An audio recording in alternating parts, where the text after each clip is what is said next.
Nous sommes là, dans ce village Songhouï, plein d'histoires et de mystères, jalousement gardés, secrets. Peuplé de Bambara, Peul, Tamashek arabe, la population dominante reste Songhouï. Ici, le rituel de possession garde encore toute sa valeur sociale, psychologique et spirituelle dans les mœurs comme dans les esprits et actes. En effet, dans les milieux Songhouï et Zarma, le chef n'est pas assez fort, assez puissant pour faire passer toutes ses décisions sans contestation. Les empereurs n'ont pas fait exception à la règle. Il existe des contre-pouvoirs parmi lesquels le culte de possession. Soni Alibert, empereur Songhouï, était réputé détenteur de la vertu du Olei, et certainement d'autres avant lui ont rencontré ce culte ancestral sur leur chemin. Certains s'en sont inspirés pour accroître leur pouvoir. Le rituel de possession, c'est un des rituels les plus anciens du monde Songhouï, le plus ancré aussi. Dans Soni Alibert, l'un des plus grands empereurs, en était un des maîtres, Zimma. Le peuple Songhouï, à travers justement son ingéniosité, a pu rapprocher et montrer qu'il pouvait être en contact avec ce qu'on appelle les esprits.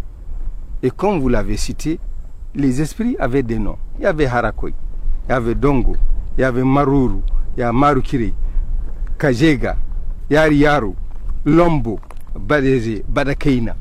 Donc ça c'est vraiment des esprits qui étaient là. Et ces esprits, à la faveur des sacrifices rituels, pouvaient justement apporter beaucoup de choses à la population Songhouï. Pour la petite histoire, il a fallu l'intervention d'un Zima, chef des Olei, c'est-à-dire des possédés, pour que Askia Mohamed arrête de poursuivre les Songhouï pour leurs pratiques jugées non conformes au nouvel islam qu'il venait d'embrasser, en faisant disparaître son cheval préféré. Il montra ainsi à Askia que certaines pratiques traditionnelles ont bien leur efficacité. De nos jours, ces cultes de possession existent encore en milieu Songhouï, parmi lesquels le Kabo. C'est un rituel qui a une importance à la fois sociale et psychologique. Beaucoup de gens pensent que c'est simplement psychologique parce que c'est là où on traite en général ceux qui ont des soucis mentaux.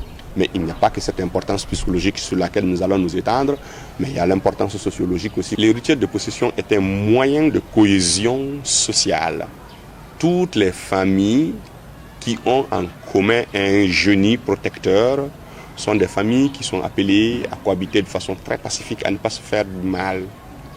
Au-delà des familles, revenons à une échelle plus réduite, quand deux individus sont possédés par un même génie, il se doit à respect.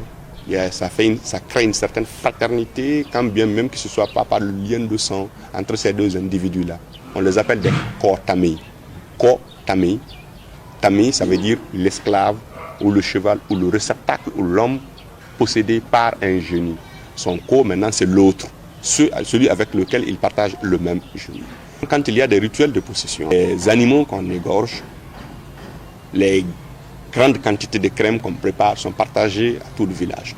Et on pense que c'est des aliments qui portent bonheur, c'est des aliments qui éloignent des mauvais esprits, etc., etc. Donc c'est un moyen de souder la communauté, des familles, des hommes, les uns des autres.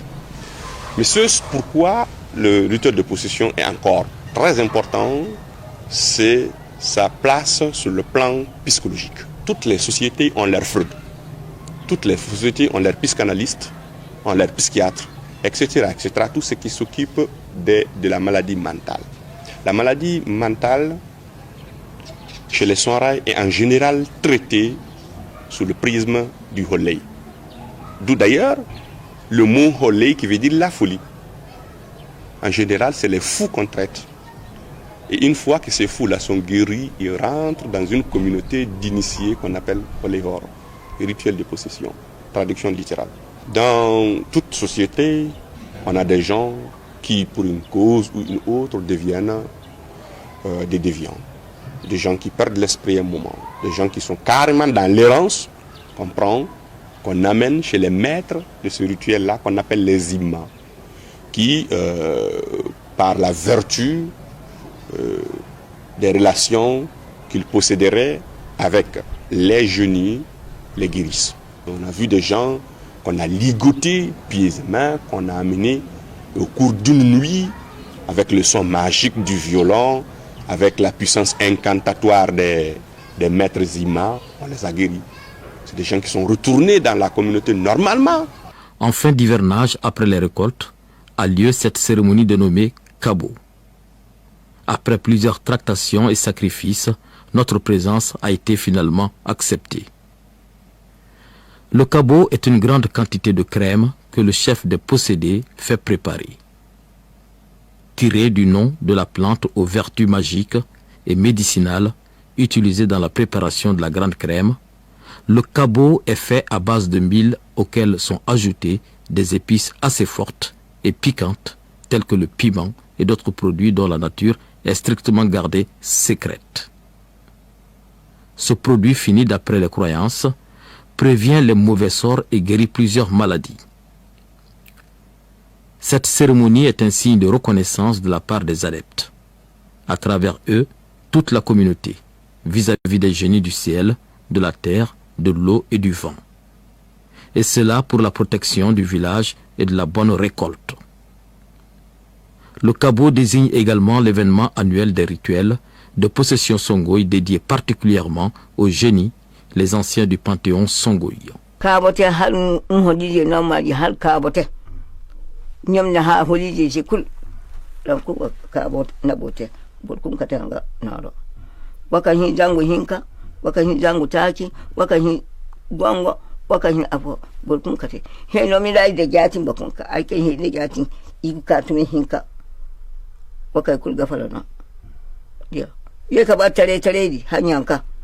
Barka hina wukati anga mudi hinko barka hina wukati anga mudi fiya barka chin mudi fo am kata anga noro yama burgo yam ka bodite ka ay ban falan ka ba ka da ngala ka har har ga shendi bala ba ha ka bo hunadi alam hulu ko mi kulce am andal kay ko yice am bate ko yice nyam ko nyam go gol hulu nyam wudina nyam burkum kay fo sama sa halam timmi anam don mo. Kabo, d'ailleurs, le mot vient d'un arbre qui est consacré à la guérison de certaines maladies psychologiques, Kabo, Ferro, etc. La cérémonie se fait après l'hivernage pour remercier les esprits du ciel d'avoir donné une campagne pluvieuse, beaucoup de mil, beaucoup de récoltes. À l'avant-veille déjà, il y a une cérémonie d'immolation, une cérémonie de sacrifice d'animaux pour explorer les esprits, pour aussi exorciser les mauvais esprits qui peuvent éventuellement perturber le déroulement normal de la cérémonie. Cette immolation se fait dans une aire, et l'air n'est pas profane, elle est sacrée. Sur cette aire, on immole généralement des cabris, des moutons, des coqs, plusieurs, généralement entre 3 et 7, un coq blanc, un coq noir, un coq de multicolore qu'on appelle en soirée Niao, qui représente tous les génies, quel que soit leur bord.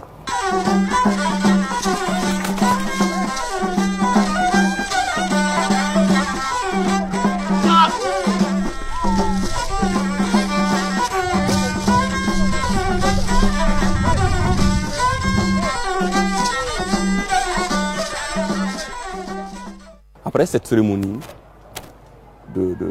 pour chasser les mauvais esprits, a lieu la nuit même de Kabo, où on amène du mil, on le pile dans un mortier. Et ce mil-là n'est pas un mil ordinaire, il n'est pas seul non plus. Le mil est accompagné des plantes.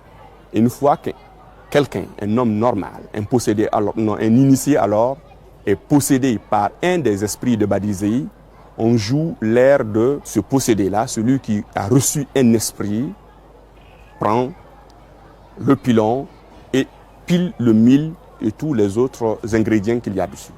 Vous voyez la maladresse par laquelle le possédé ou la possédée pile, ça s'explique tout simplement par le fait qu'il n'est pas en possession de ses propres esprits, il est possédé par un esprit, donc d'où les maladresses. Il est dirigé par le chef Zima, qui coordonne tout, qui est à la tête de tout.